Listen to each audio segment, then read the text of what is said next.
Hello friend, स्वागत है आपका हमारे YouTube channel study smart IQ में। और मैं हूं सबा परवीन और आज हम फिर पढ़ने जा रहे हैं आरआरबी ग्रुप डी 2025 के लिए जीके जीएस की क्लास, जिसमें हम डिस्कस कर रहे हैं प्रीवियस ईयर क्वेश्चन।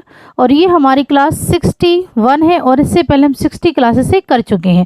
और आज इस क्लास में हम पढ़ेंगे 17 सितंबर 2022 के शिफ्ट 2 के जीके जीएस के प्रीवियस ईयर क्वेश्चन के एमसीक्यू। सो आई होप आपकी वीडियो पसंद आती हो और ऐसे ही वीडियो देखने के लिए हमारे चैनल को लाइक करें, शेयर करें और सब्सक्राइब करना ना भूलें।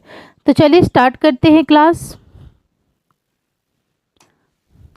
फर्स्ट है देवप्रयाग डैश का संगम है। तो देवप्रयाग ये किसका संगम है? तो देवप्रयाग यह संगम है अलकनंदा और भागीरथी का। राइट आंसर है ऑप्शन सी, देवप्रयाग अलकनंदा और भागीरथ का संगम है। ओके, फिर बात करें गंगा, यमुना और गंगा।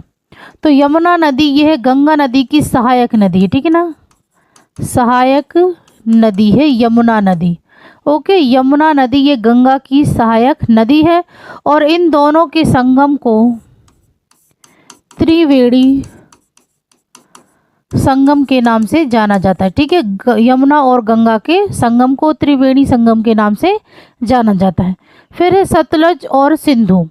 तो सतलज यह पाकिस्तान में सिंधु नदी से मिलती है, ठीक है ना, कहाँ पर? पाकिस्तान में, ठीक है ना। तो इनका संगम कहाँ होता है? पाकिस्तान में। सतलज और सिंधु नदी का इनका संगम पाकिस्तान में होता है। फिर है गोदावरी और नर्मदा।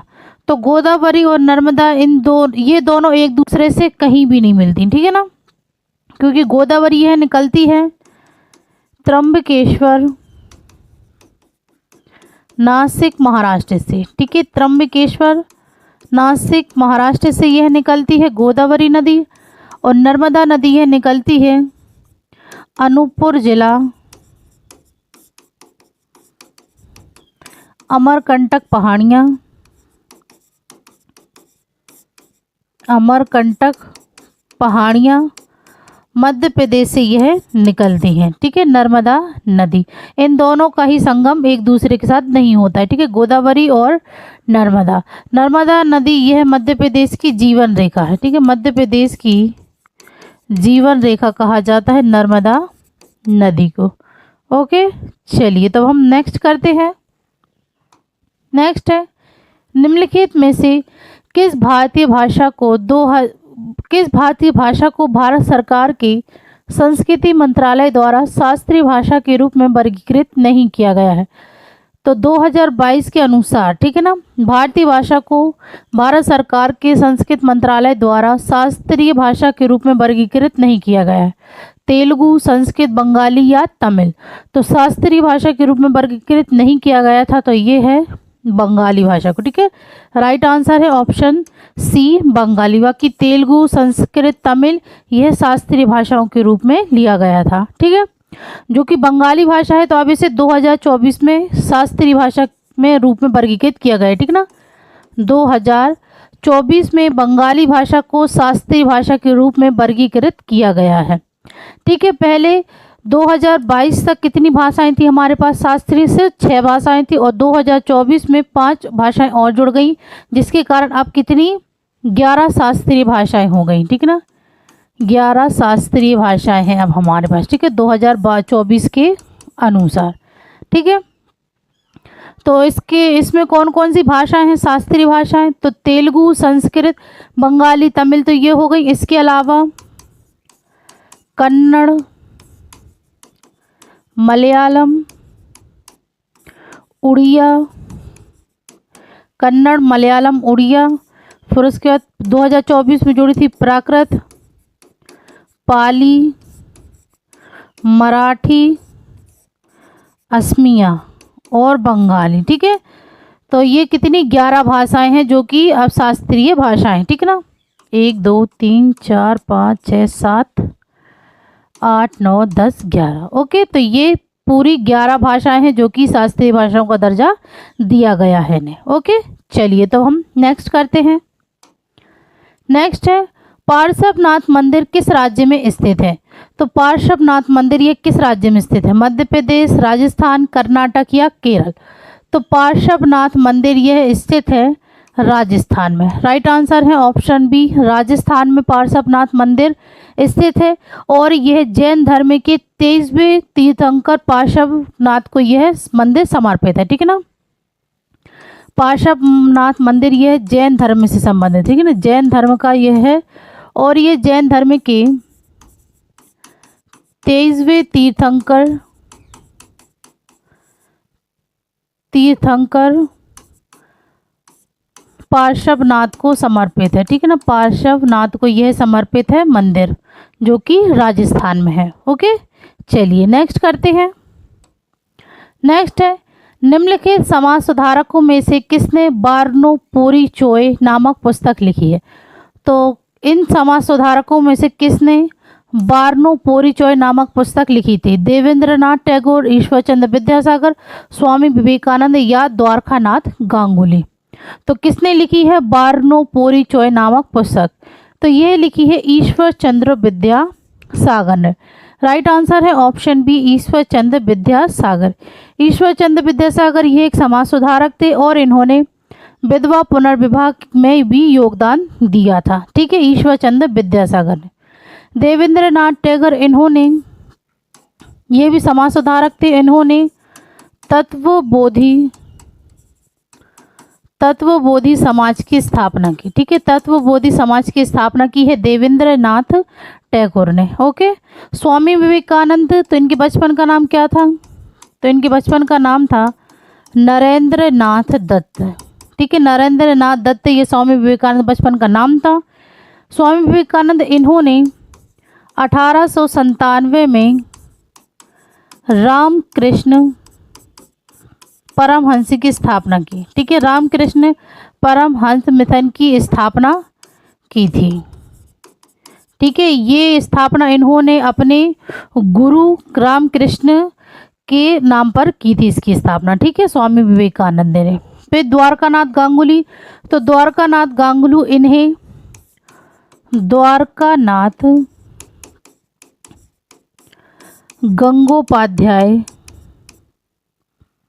गंगोपाध्याय के नाम से भी जाना जाता है द्वारकानाथ गांगुली को। और द्वारकानाथ गांगुली यह महिलाओं की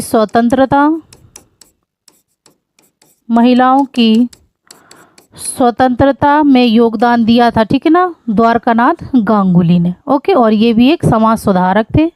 ठीक है, एक मिनट, यहाँ पे ना देवेंद्रनाथ टैगोर में तत्वबोधिनी, ठीक है ना, तत्वबोधिनी सभा की स्थापना की थी इन्होंने। ठीक है ना, तत्वबोधिनी सभा की स्थापना की थी देवेंद्रनाथ टैगोर ने। ठीक है, यहाँ पे मुझसे गलती हो गई थी। ओके, चलिए तो नेक्स्ट करते हैं। नेक्स्ट है, डैश दर्रा हिमाचल प्रदेश राज्य में एक उच्च पर्वतीय दर्रा है जो कुल्लू घाटी को लोहल स्पीति घाटी से जोड़ता है। तो कौन सा दर्रा है जो कि हिमाचल प्रदेश राज्य में एक उच्च पर्वतीय दर्रा है जो कि कुल्लू घाटी को लाहौल स्पीति घाटी से जोड़ता है? तो ये कौन सा है?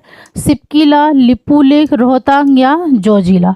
तो ये जो दर्रा है तो ये है रोहतांग दर्रा। राइट आंसर है ऑप्शन सी, रोहतांग दर्रा। यह कुल्लू घाटी को लाहौल स्पीति घाटी से जोड़ता है। ठीक है, फिर बात करें सिपकीला दर्रा, तो सिपकीला दर्रा यह है हिमाचल प्रदेश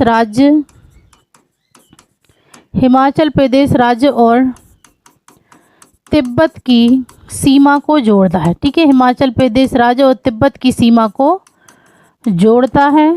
फिर लिपुलेख, तो लिपुलेख यह चीन, भारत और नेपाल को जोड़ता है। ठीक है, लिपुलेख चीन, भारत और नेपाल को जोड़ता है। फिर जोजिला, तो जोजिला दर्रा यह लेह और श्रीनगर को जोड़ता है। ओके, चलिए तो नेक्स्ट करते हैं हम। नेक्स्ट है, कार्बन किसके कारण श्रृंखलन गुण प्रदर्शित करता है? तो कार्बन किसके कारण श्रृंखलन गुण प्रदर्शित करता है? तो यह इसका आकार छोटा है और कार्बन कार्बन बंध की सामर्थ्य अधिक है। ठीक है, तो राइट आंसर होगा ऑप्शन ए, इसका आकार छोटा है और कार्बन कार्बन बंध की सामर्थ्य अधिक है। राइट आंसर है ऑप्शन ए। ओके, चलिए तो नेक्स्ट करते हैं। नेक्स्ट है, निम्नलिखित खिलाड़ियों में से जून 2021 में WTC फाइनल से पहले ICC हॉल ऑफ फेम में शामिल होने के लिए खबरों में था। तो इन खिलाड़ियों में से कौन जून 2021 में WTC फाइनल से पहले ICC हॉल ऑफ फेम में शामिल होने के लिए खबरों में था? तो ये थे Javagal Srinath. Right answer option C, Javagal Srinath. चलिए नेक्स्ट करते हैं। निम्नलिखित में से कौन सा संवैधानिक उपचार के अधिकार के अंतर्गत आता है? सार्वजनिक रोजगार में अवसर की समानता, अंतरात्मा की स्वतंत्रता और धर्म की स्वतंत्रता, वृत्ति, अभ्यास और प्रचार, भाग 3 द्वारा प्रदत्त अधिकारियों के परिवर्तन के लिए उचित कार्यवाही द्वारा सर्वोच्च न्यायालय में जाने के अधिकार की गारंटी, या शिक्षा का अधिकार। तो इनमें से कौन सा संवैधानिक उपचार के अधिकार के अंतर्गत आता है? तो यह आता है भाग 3। ठीक है, राइट आंसर है ऑप्शन सी, भाग 3 द्वारा प्रदत्त अधिकारियों के प्रवर्तन के लिए उचित कार्यवाही द्वारा सर्वोच्च न्यायालय में जाने के अधिकार की गारंटी। ठीक है, यह संवैधानिक उपचारों के अधिकार के अंतर्गत आता है। ओके, चलिए नेक्स्ट करते हैं। नेक्स्ट है, डैश मार्च 2022 में भारतीय रेलवे के सहयोग से अनुसंधान, डिजाइन और मानक संगठन द्वारा विकसित एक भारतीय तकनीक है जो 2 ट्रेनों को टकराने से रोक सकती है। तो डैश मार्च 2022 में भारतीय रेलवे के सहयोग से अनुसंधान, डिजाइन और मानक संगठन द्वारा विकसित एक भारतीय तकनीक है जो 2 ट्रेनों को टकराने से रोकती है। तो ये है कवच। राइट आंसर ऑप्शन डी, कवच। ओके, चलिए नेक्स्ट करते हैं। नेक्स्ट है, केंद्रीय बजट को किसी विशेष वित्तीय वर्ष के लिए वार्षिक वित्तीय विवरण के रूप में भी जाना जाता है, जो भारतीय संविधान के किस अनुच्छेद में दिया गया है? तो केंद्रीय बजट को किसी विशेष वित्तीय वर्ष के लिए वार्षिक वित्तीय विवरण के रूप में भी जाना जाता है, जो भारतीय संविधान के किस अनुच्छेद में दिया गया है? तो ये दिया गया है अनुच्छेद 112 में। राइट आंसर है ऑप्शन ए, अनुच्छेद 112। चलिए नेक्स्ट करते हैं। नेक्स्ट है, CHG bank linkage programme Bharat में एक बैंक के नेतृत्व वाला माइक्रो फाइनेंस चैनल है जिसे डैश द्वारा शुरू किया गया है। तो SHG bank linkage programme Bharat में एक बैंक के नेतृत्व वाला माइक्रो फाइनेंस चैनल है जिसे नाबार्ड द्वारा शुरू किया गया है। तो राइट आंसर है ऑप्शन बी, नाबार्ड। ओके, चलिए नेक्स्ट करते हैं। नेक्स्ट है, गर्भ निरोधक विधियों का उपयोग क्यों किया जाता है? तो गर्भ निरोधक विधियों का उपयोग किया जाता है जीवाणु संक्रमण रोकने के लिए, या थकान दूर करने के लिए, या रक्तचाप को कम करने के लिए, या गर्भधारण से बचने के लिए। तो गर्भ निरोधक विधियों का उपयोग किया जाता है गर्भधारण से बचने के लिए। राइट आंसर है ऑप्शन डी। चलिए नेक्स्ट करते हैं। नेक्स्ट है, भारत में डैश से अवधि सामान्य वर्षा के आगमन का समय है जो अचानक बढ़ती है और कई दिनों तक लगातार जारी रहती है, जिसे मानसून के विस्फोट के रूप में जाना जाता है। ओके, तो भारत में कौन सी अवधि सामान्य वर्षा के आगमन का समय है जो अचानक बढ़ती हो और कई दिनों तक लगातार जारी रहती है, जिसे मानसून के विस्फोट के रूप में जाना जाता है? तो ये अवधि होती है जून की शुरुआत से सितंबर के मध्य तक। ठीक है, जून की शुरुआत से सितंबर के मध्य तक। तो राइट आंसर है ऑप्शन बी। ओके, चलिए नेक्स्ट करते हैं। नेक्स्ट है, ट्रेनों की चपेट में आने से मवेशियों की समस्या से निपटने के लिए निम्नलिखित में से कौन सा भारतीय रेलवे का इन हाउस सॉफ्टवेयर है? तो ट्रेनों की चपेट में आने से मवेशियों की समस्या से निपटने के लिए कौन सा भारतीय रेलवे का इन हाउस सॉफ्टवेयर है? तो ये है स्मार्ट इवेंट ट्रैकिंग प्रणाली। राइट आंसर है option C, smart event tracking प्रणाली। Right answer option C. चलिए नेक्स्ट करते हैं। नेक्स्ट है, आधुनिक आवर्त सारणी में समूह में नीचे गए कोश जोड़ने से डैश प्राप्त होता है। तो आधुनिक आवर्त सारणी में समूह में नीचे गए कोश जोड़ने से प्राप्त होता है परमाणु आकार और परमाणु आवेश में वृद्धि। राइट आंसर है ऑप्शन सी। ओके, चलिए नेक्स्ट है। नेक्स्ट है, किसी पदार्थ को रेडॉक्स अभिक्रिया में कम किया जाना कहा जाता है यदि।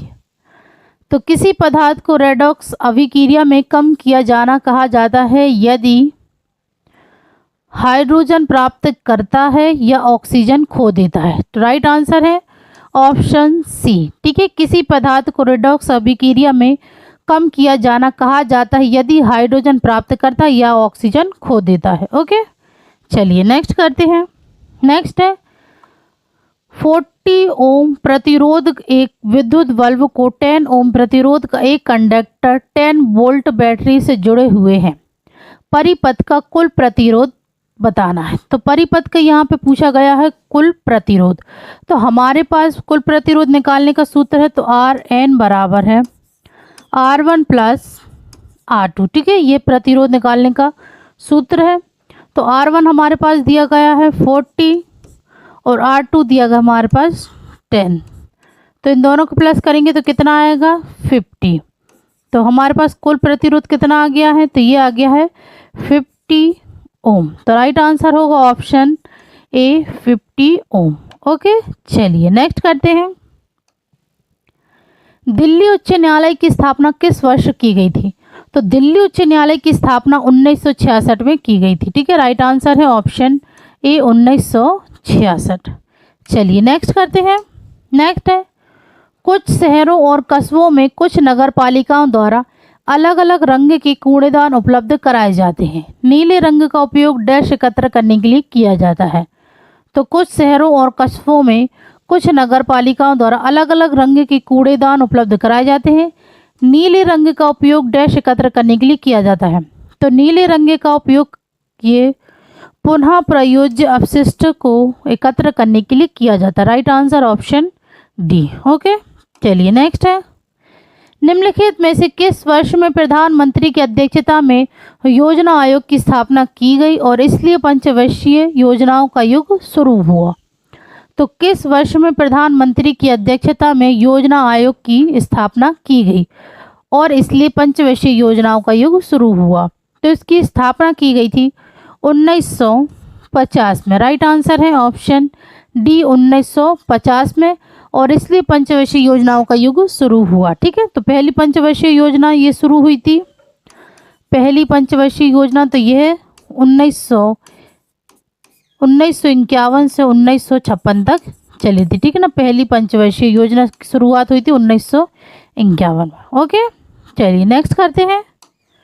नेक्स्ट है, निम्नलिखित में से किसने फेडरेशन कप 2022 के पुरुषों के 200 मीटर फाइनल में 20.52 सेकंड का समय लेकर मोहम्मद अनस याहिया के 2018 में चेक गणराज्य में एक प्रतियोगिता में बनाए गए 20.63 के पिछले राष्ट्रीय रिकॉर्ड को तोड़ दिया। तो ये रिकॉर्ड किसने तोड़ा है, तो ये तोड़ा है जिनसन जॉनसन ने। राइट आंसर है ऑप्शन ए, जिनसन जॉनसन ने मोहम्मद अनस याहिया के 2018 में चेक गणराज्य प्रतियोगिता में बनाए गए 20.63 के पिछले राष्ट्रीय रिकॉर्ड को तोड़ दिया है। ठीक है ना, तो इन्होंने नया रिकॉर्ड जो बनाया है तो ये 20.52 सेकंड का समय लेकर। ओके, चलिए नेक्स्ट करते हैं। नेक्स्ट है, ड्री त्योहार एक महत्वपूर्ण कृषि त्योहार है, मुख्य रूप से डैश राज्य में आपातानी जनजाति द्वारा मनाया जाता है। तो ड्री त्योहार ये एक महत्वपूर्ण कृषि त्योहार है और ये मुख्य रूप से राज्य में आपातानी जनजाति द्वारा मनाया जाता है। तो यह मनाया जाता है अरुणाचल प्रदेश राज्य में। ओके, राइट आंसर है ऑप्शन सी। चलिए नेक्स्ट करते हैं। नेक्स्ट है, मधुमक्खी के डंक से होने वाले दर्द में राहत पाने के लिए निम्नलिखित में से कौन सा रसायन लगाया जा सकता है। तो मधुमक्खी के डंक से होने वाले दर्द में राहत पाने के लिए रसायन लगाया जा सकता है, तो ये है NaCO3। Right answer option C. चलिए नेक्स्ट है, निम्नलिखित कार्बनिक यौगिकों को उनके क्वथनांक के आरोही क्रम में व्यवस्थित कीजिए। CH4 CH3 COOH CHCl3 CH3 CH2OH।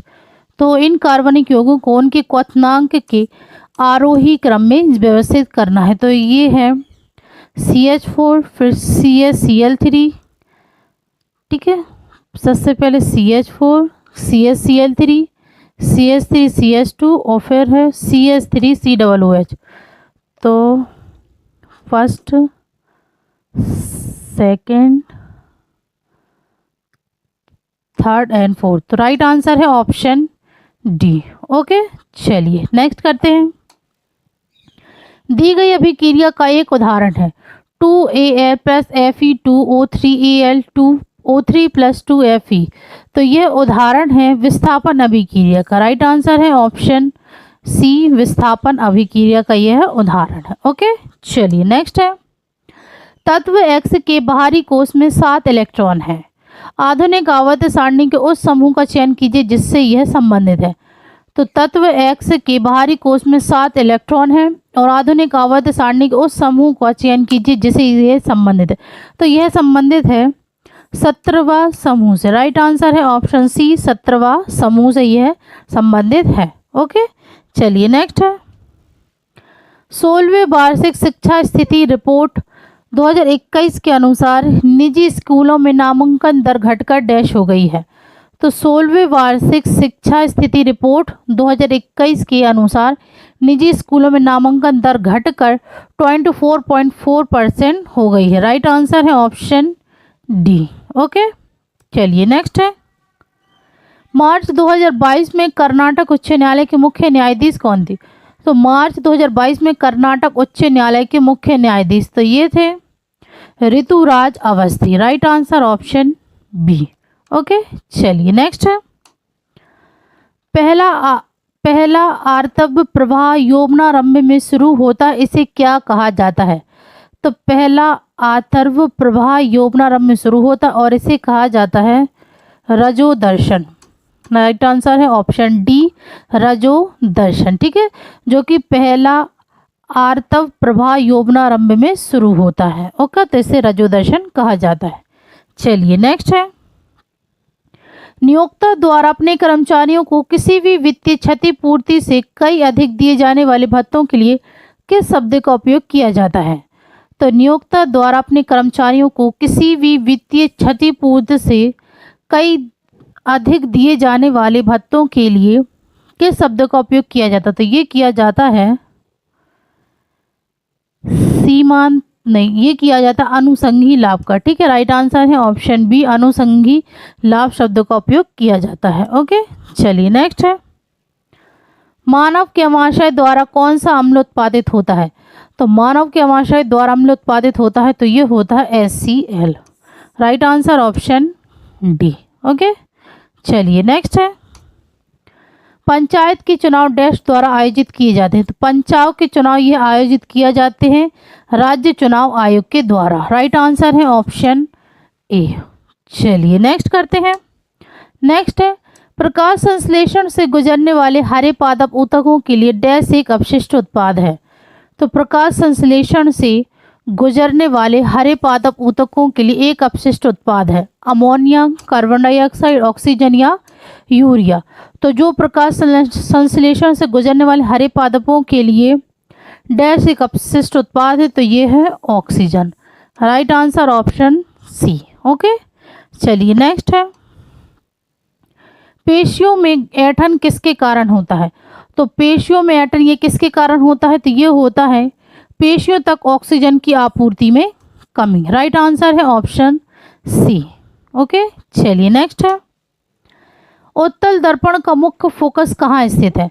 तो उत्तल दर्पण का मुख्य फोकस दर्पण के पीछे स्थित है। राइट आंसर ऑप्शन सी।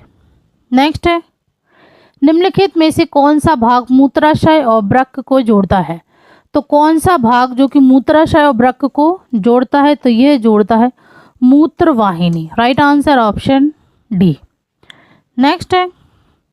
बुरी तरह नष्ट हो चुके साल वन के 1272 हेक्टेयर क्षेत्र की सुरक्षा में सहायता के बदले ग्रामीणों को किसमें रोजगार दिया गया था? तो बुरी तरह नष्ट हो चुके साल वन के 1272 हेक्टेयर क्षेत्र की सुरक्षा में सहायता के बदले ग्रामीणों को रोजगार दिया गया था वन संवर्धन, कृषि, फल कृषि या रेशम कीट पालन। तो ग्रामीणों को जो रोजगार दिया गया था ये दिया गया था वन संवर्धन के द्वारा। राइट आंसर है ऑप्शन ए, वन संवर्धन रोजगार दिया गया था, ठीक है ना, ग्रामीणों को। ओके, तो ये थी हमारी आज की क्लास।